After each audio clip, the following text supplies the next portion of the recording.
That's me. Well, I have a little thing I want to talk about that kind of bothers me about the supply chain that we have in America. A lot of people in our country do not know that we have an infrastructure supplying all of the little toys and clothing in the malls and their daily shopping habits. There's an entire universe supporting all that, and we don't get the recognition and the acknowledgement of what a great job that we do. And that's where a lot of the big work in America is at. And I just wanted to talk about that. And, it's kind of like a thank you for service kind of thing. Really need to appreciate more all that goes on in America, supplying all the different things that we get in our entire life, because nothing that we have, everything that we have, has been manufactured. It's been transported by a truck, maybe by a ship, certainly stored, certainly this, that, and the other through the logistics supply chain, and we don't get the credit. And right now, we're getting the credit. I thank all of us for the work that we do.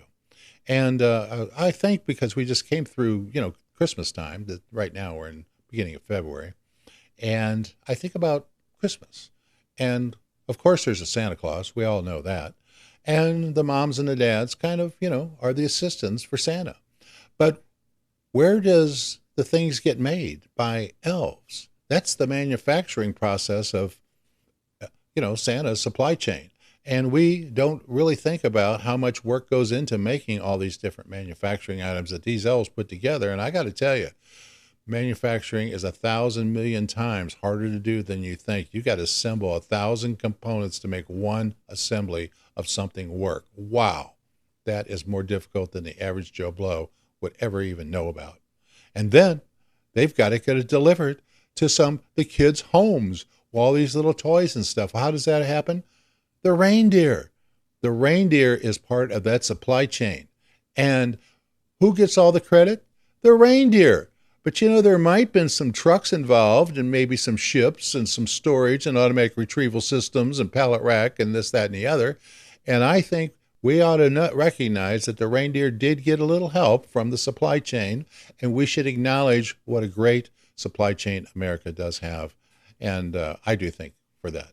Now, me personally, I came in the pallet rack part of the supply chain.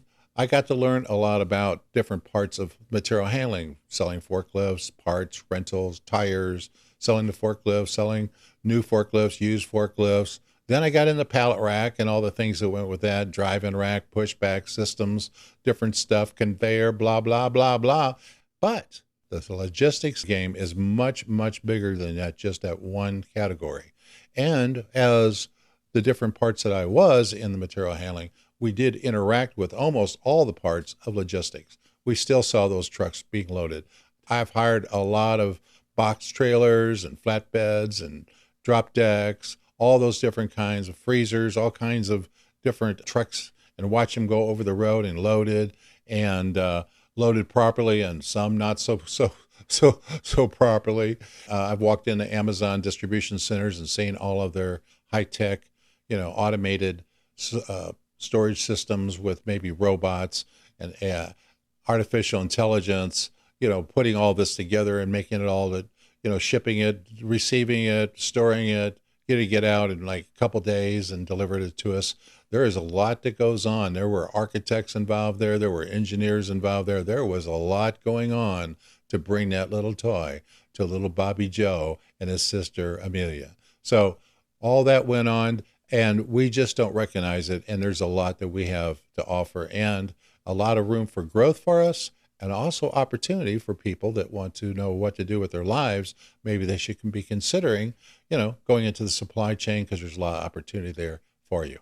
I just want to acknowledge all the things that behind the scenes, maybe some of the people on a day-to-day basis need to recognize that little thing they're about ready to purchase went through a lot of supply chain to get there, and probably was delivered when all of between the manufacturing, the delivery, and the handling, and all that, and only added maybe an extra 10 cents to the item when they bought it. So we're going to be looking at different parts of the logistics supply chain in the future, really tearing it apart one thing at a time and getting deep dive into them, and really take a good look, because what we want are best practices so we can relay that helpful insight and genius into our everyday workers out there, or the people that own these small companies and medium-sized companies. And usually all that high-tech stuff starts at the large corporations and filters down to the smaller, because they can afford a little bit more of the higher upfront capital cost of some of these goods. And we'll be taking a look at that and sharing that knowledge so that we can all grow and get better. All right. Well, quick question. How has logistics changed compared to 20 years ago versus today? That's a good question, Mr. Producer. Well, I would say this. Some things are slow to change, like I first started seeing forklifts, let's say, back, let's say in the World War II area. The difference between what goes on there and the way it is today, well, as it relates to maybe a sit-down propane forklift, it's changed, but it's not noticeable unless you really look at the technical engineering aspects of it. And it's gotten better, so they last longer without breaking. Their life is a lot longer. But where the real changes are often is in the electronics end of the electric forklifts, and the ability to go narrower and more narrow in the aisles when they store things. So that has really changed a lot, especially in aisle guidance systems, really taking different technology and integrating it into the overall system of the warehouse itself to make it more compact, more efficient, and break it into different component types of storage for different areas of the warehouse, and breaking it down so it's more cost efficient. And it really kind of is as just thinking about it and trying to do it versus punching it into some algorithm of electronic computer that figures out based upon cost of warehouse, cost of what people charge per hour, our workers and stuff, and pushing a button and finding out the best, most utilized, cost-efficient method of storage systems for different parts of the warehouse to get it out the door quicker and cheaper.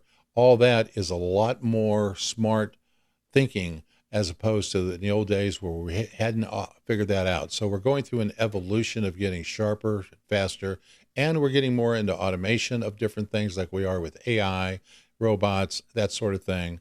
And it continues to evolve. But it's not super quick, but it does change every year a little bit. So that's what we got. So the AI component in this industry is still quite new, is it? Well, I would say relatively new. Now, we do have automatic guided vehicles where there's no human actually on board doing that. And that could all be programmed by a computer doing work, different cranes doing the same thing, all automated, run by computer and AI. So you're getting a lot more into that. In the old days, it might have cost you a couple $100,000 just to get a quotation to put it in your warehouse. Now we do it so much that the cost of really, engineering it and architecturally, consulting and putting it all together as a package and a plan is a lot cheaper and more cost efficient. So we're getting a lot faster. So what in the old days was a very, very high tech forklift today is getting a bit more generalized. So it's a lot easier to have access, cheaper pricing, that sort of thing. Mm-hmm. But what we would really do is we would look at some of the real thought leaders in the forklift industry and the conveyor industry and all of the stuff that makes all this together and get some of the thought leaders in there and get their input. Because what we're dealing with here is just a person who saw the day-to-day operations and don't get behind the scenes. We need to get the real experts that are top in the field and each of those different categories, and to get their input is what we'll be looking to do in the future shows. One of the things that really comes to mind about logistics is no one person knows it all. It is such a big field, so much information that is required to run all the supply chain. No one person can do it. So it takes all of us really to come up with that. So you take, for instance, material handling field, probably you might have somebody that knows a lot about forklifts that don't know a lot about pallet rack, or doesn't know about conveyors, or doesn't know about trucking, or doesn't know about what storage system to use, on and on and on. One of the things that you really come to recognize is no one person knows it all, and that includes me. That's why we'll be calling a lot of different authorities in that industry to get that input. That's why we'll be doing that. Do you think that may include people that actually work in the warehouse that work with the equipment and make the arrangements? That might be something we do down the line, but what I'm really looking for people that plan it out um, and have success at implementing a complete distribution center, how that works more than the employee itself.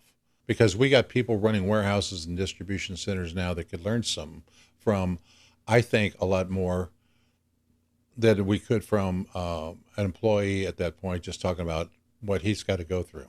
Because I think to really be able to plan it, most of those people already know what to look out for the employee. Like, for instance, fatigue factors and how production costs on, if they're really, above 82 degrees, the work declines by 10% of productivity, where if they keep it at a certain temperature with certain undermats of their feet so they don't fatigue as much, and they have smart lights help guide what to pick that goes in a tote, so it's more help automation integrating with our human workers, that you almost already need to know all that stuff besides talking to a worker. They've already got that figured out when they do these designs of these high-tech warehouses. What we're really trying to do is upgrade our systems, upgrade our thoughts and planning and working. Because if you put in the wrong system in a warehouse on day one, when you have a company just implementing a new system, if you put in the wrong system with the wrong tools,